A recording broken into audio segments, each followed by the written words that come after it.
الحمدللہ رب العالمین والصلاة والسلام علی نبینا محمد وعلی آلہ وصحبہ اجمعین، اما بعد۔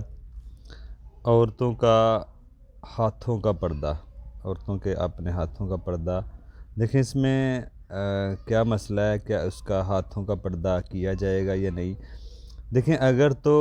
مہندی لگی ہو تو ہاتھ کا پردہ کیا جائے گا،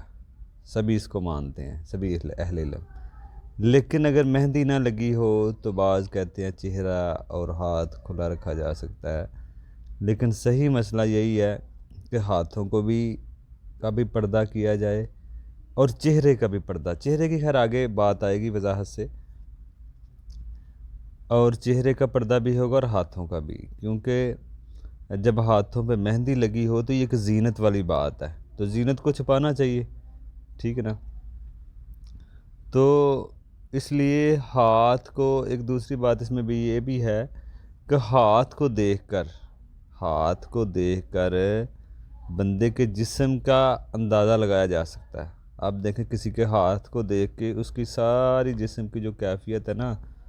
اس کا اندازہ ہاتھ کو دیکھ کر بندہ لگا لیتا ہے۔ تو اس لیے ہاتھوں کو چھپانا چاہیے، ہاتھوں کو بھی چھپانا چاہیے، لیکن جب مہندی لگی ہو تو پھر بدرجہ اولیٰ یہ ایک زینت ہے، پھر تو مہندی ایک زینت ہے، تو پھر اور درجہ اولیٰ اس کو چھپانا چاہیے۔ تو اس لیے ہم تو اس میں یہی کہیں گے کہ ہاتھ میں مہندی نہ بھی لگی ہو، عورتوں کے ہاتھوں کو دیکھ کے جسم کی ساخت کا اندازہ لگایا جا سکتا ہے، تو اس لیے ہاتھوں کو بھی عورتیں چھپائیں اپنے، ٹھیک ہے نا۔ تو ہاتھ کا بھی پردہ ہوگا، باقی انشاءاللہ ہم آگے دیکھیں گے کہ عورت کے چہرے کا پردہ اور اس میں جو زینت کی جاتی ہے برقعے کو لے کے، برقعے کا آپ سمجھ لیں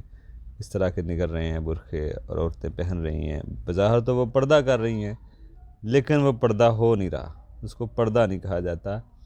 تو اس لیے بلکہ برقعہ خود ایک زینت بن جاتا ہے۔ تو یہ آگے ہم بات دیکھیں گے عورت کے چہرے کا پردے کا معاملے میں۔